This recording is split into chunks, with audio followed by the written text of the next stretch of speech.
Hey everyone, this is Scott from Forgot to Grow Up. Welcome to our Chilling Adventures of Sabrina Part 2 Thoughts video. I just finished watching Part 2 of the Chilling Adventures of Sabrina, which was added to Netflix earlier today at the witching hour. And I just finished watching it, and I'm just going to be sharing my general thoughts in this video. So yeah, I'm just going to start off with my general thoughts and then talking about my favorite parts from this season. That will have spoilers, but I'll be sure to let you guys know once I get to that spoiler bit. But yeah, my general thoughts on this season after I just finished watching it today. I binged all 9 episodes throughout today. Hour-long episodes, so 9 hours, just a little over 9 hours of TV to binge.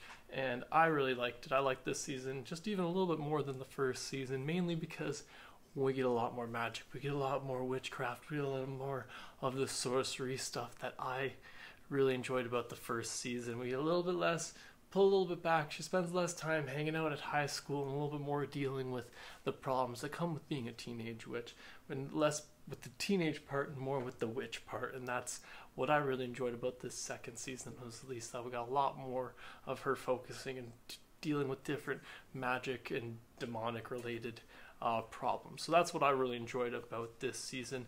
Like I said, each episode was about an hour long, but I felt it was pretty well paced. The first season's similarly structured, I believe, close to like 50 to an hour long episodes. So it felt the same way in that pace, kind of, I don't want to say a slow pace, but more of a kind of leisurely kind of, you get to a little slower. It's not rushed as much, but then you get to rush parts, which I like, because you're kind of going about slowly, and then bam, some stuff goes down and they get onto it, and it's all magic all everywhere, and I just really liked it.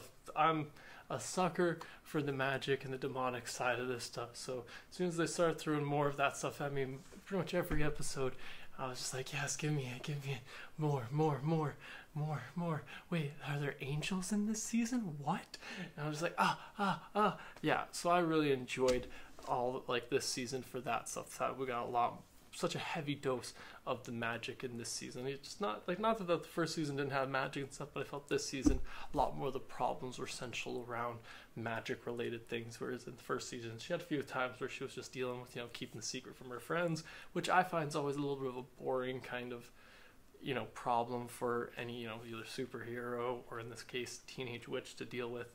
So I'm glad that the first season we're past that in the first season, that all her friends know now, and it's kind of they're all trying to come to grips with the fact that things have changed a little bit with her now being a witch, and them knowing that she's a witch now. So I really enjoy the way they go through that this season, focusing both on the magic stuff, but then incorporating the character growth and the friendships growing and changing a little bit throughout this season. So I really enjoyed that. We got all the same characters back for the most part. I can't think of any that we're missing. I don't think we're missing anything. They're all back for the most part, and I thought they all did great. Oh, we did lose one character in the season, but I won't spoil that. I don't want to spoil that, but I did really enjoy all the characters coming back. We got a couple new characters, one in particular, Dorian Gray, which I thought was just a fun little addition to this, into just the mythos. He doesn't play any kind of pivotal role in this show, but it's just a fun little thing. He just plays a bartender pretty much, and I just like, well,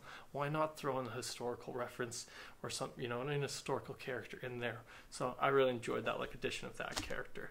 But yeah, Sabrina's still her rebellious self in this season, which is a great little fun thing. So throughout the season, but she still grows a little bit. She has learned a little bit that when to pick her battles and how to pick them properly, when to ask for advice a little bit more. So that was really enjoyable to see her kind of grow throughout this season. It's just really enjoyable on that part. But yeah, I also started to like her friends more in this season. So I was a little annoyed with them at some points in the first season, but in this season I had no problems with them. They're all great. They're all cool. They all want to help her fight evil, and I'm like, I'm down. Cool. Bring on part 3. Let's get the Scooby Gang together. I know this isn't really a Scooby Gang, but let's get the Scooby Gang together. Let's go fight some crime. Or some evil. So I enjoyed that a little bit. But yeah, overall, my general thoughts for this the second part, of Chilling Adventures of Sabrina is that we got some more magic. It was more fun to me for that reason. And yeah, I just thought it was an overall good season. If you like the first season, I don't see why you wouldn't like this second season. You get more of all the stuff from the first season that I personally liked. Kind of just get a little bit more of it. It is only 9 episodes as opposed to 10 like the first season. or the first part, but you do get that bonus Christmas episode in there, so that kind of balances it out. But yeah, that's my general thoughts. I'm going to be talking about my favorite parts now, so spoiler alert, if you haven't finished watching the season yet, you might not want to listen to this part, or if you don't care about spoilers, then, well, I'm going to be talking about those now. Yeah, so in the second episode, I really enjoyed just overall. The whole second episode was this fun little thing with the Dark Lord having a wager with Madam Satan, aka Miss Wardwell, actually Principal Wardwell in this season, aka Lilith. So they have a little wager about what Sabrina's kind of base nature is. Is it good? Is it evil?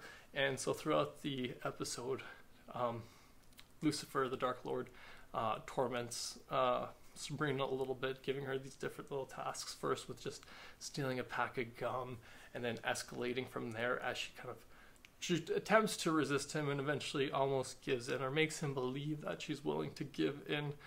So I just really enjoyed that episode just because it was kind of fun to see the different ways. I like that almost right away in the season, the second episode of the season, Lucifer's just right away interacting with Sabrina, and like, well, not interacting with her herself, but yeah, I guess he was interacting with her, showing up, talking to her. So I just like that he's pretty much almost a reoccurring character more in this season than in the last season, him being like, oh, kind of a mysterious figure. This one, he's just showing up all over the place. So it's particularly the second episode was just fun for that. And episode 4 is called The House of Horrors. Not just a fun little kind of, I don't want to call it an anthology episode, but it's just one where we get a little story for each of the characters.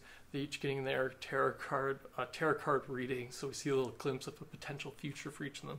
And that episode was just fun, just to see these kind of like crazy futures that could have played out, and you could tell right away that they're kind of a little off, obviously, but that's kind of was the point of them, to kind of teach each of them a lesson based off this kind of exaggerated future they show each of them. So I just really enjoyed that scene. That episode, I thought it was really well done. All the different scenes in this way they put it together, the premise they used to just bring them all together and show these just random futures. I just really enjoyed that. So it was a fun episode. Another thing I enjoy about this one also, episode 6, we get the introduction of the Order of the Innocents. Again, spoilers if you haven't really, I already kind of spoiled this, but they seem to be angels apparently. Angels coming down, hunting witches and killing folk. They try to kill Sabrina, and Sabrina goes all out. So again, spoilers if you haven't watched this season, you don't want to hear any more of what I'm about to say. But in this episode, we get these angels, and they kill Sabrina. But it doesn't last very long. They shoot 3 arrows at her, and she just floats up in the air, lights those angels on fire, and brings 2 people back from the dead. Calls herself the Dark Lord's Sword, which is fucking badass. And just, from there she's just like overpowered. She just can do anything. She's changing the weather after that point, just doing all these sorts of just crazy things until she learns in the next episode, spoiler again, episode 7, she learns that she is the Herald of Hell, and that there's a prophecy that she's been fulfilling, which we all kind of had a hint towards through the knowledge we get of Miss Wardwell / Lilith / Madam Satan's time, when we get her personal moments where she's either talking to the crow or talking to herself or talking to the Dark Lord, and we already had a little bit of an idea that there was some kind of plan going on, something going on with involving the Dark Lord and Sabrina. And then we find out in episode 7 that it's that she's supposed to be the Herald of Hell, and that there's this prophecy that she's been fulfilling, doing all these different things that Madam Satan had like kind of coaxed her into, because again, Lucifer lied to her. It's a whole thing, but it was just fun. I just like that we finally learned the reason what Lucifer's deal with Sabrina was, and then we get even more stuff from that when we get to the last episode of the season, episode 9. First, starting off with the with Lilith's origin story at the very beginning, meaning like her original origin story when she and Lucifer first met after they'd both been cast out, when she had been cast out of the garden, and after he had been fallen for being cast out of heaven, And so we learn about that in this episode, which I just really love. I love anytime we get kind of that kind of mythology stuff, and I like that this one's right from the horse's mouth in a sense. Lilith was there, and we get Lucifer in this episode. Spoiler alert, Lucifer shows up in this episode. And so I just enjoyed getting that mythology, getting that background on her. We'll get a little sympathy for her at the same time, but not too much, because at the same time she still just, in the end, just wants to be the queen of hell, no matter what everything else, like, no matter what, that's all she wants in the end. But I still like that we got her background, her background story of her and Lucifer and how they kind of met and came together. So I just really enjoyed that bit being added in. Another thing I liked about the last episode is that the gates of hell almost get open. Lucifer walks around on Earth for a little bit, which is just fun. You know, he's in his, I like that they bring him into his angelic form so that he just looks like human. I just like that they add to this mythology by making him a like actual angel, and telling a little bit more about that, having him walk around and explaining why he's been, why he's been so keen on getting Sabrina to, sign his book and follow his path and go down his prophecy. And it all be because, well, again, spoiler. I know I said spoiler a few times, but there's lots of spoilers I'm talking about. But spoiler, yes, Sabrina is Lucifer's daughter, which I think we've all had a little bit of suspicion too. But it's finally confirmed. Apparently Lucifer's the one who consummated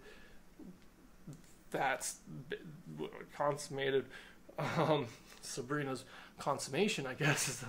I don't know exactly a nice, politer way to put it. He made the baby. He made Sabrina. So Sabrina's Lucifer's daughter, which just explains so much stuff about all of it. She's like, oh, no, duh, she's supposed to be the one to bring about the apocalypse, has these ability to have all these powers. But in the end, as we all kind of suspect, the team comes together. Sabrina is the best witch around, even though she doesn't have her powers in this last episode when she is going up against him. But they are able to defeat Lucifer, and Lilith gets to take over hell. And I think that's a pretty happy ending to this season. They do leave it a little open-ended, is the way I like to see it, with Sabrina and her friends being like, oh yeah, we're going to hell to save Nick, because Nick was the one who had to sacrifice himself in order for Lucifer to defeat it. I'm not going to go into all the details, but yes, I just really enjoyed the way this season ended off, and just that last episode in general, kind of summing up the plot, even of these first two parts almost, because the first part being, why was Lucifer so interested in her, us kind of going along with how he was so interested in her and whether she'd be able to avoid him, and this one being like, why is Lucifer so interested in Sabrina? And so I like that we found that out and that we explored that through this season. And I'm really hope that there's a third part. I believe it's already been confirmed that there's a third part of Chilling Adventures of Sabrina coming out. If it hasn't been confirmed, I hope it gets confirmed very, very soon, because I really enjoyed this second season. But yep, that's all my thoughts, all my spoiler thoughts, all my general thoughts for this second part of the Chilling Adventures of Sabrina. Be sure to let me know in the comments below what you thought of this season, what you liked, what you didn't like. I'm always curious to hear what everyone else thinks. Thanks again for joining me today. Sure to subscribe to the channel if you haven't already, and have a good one.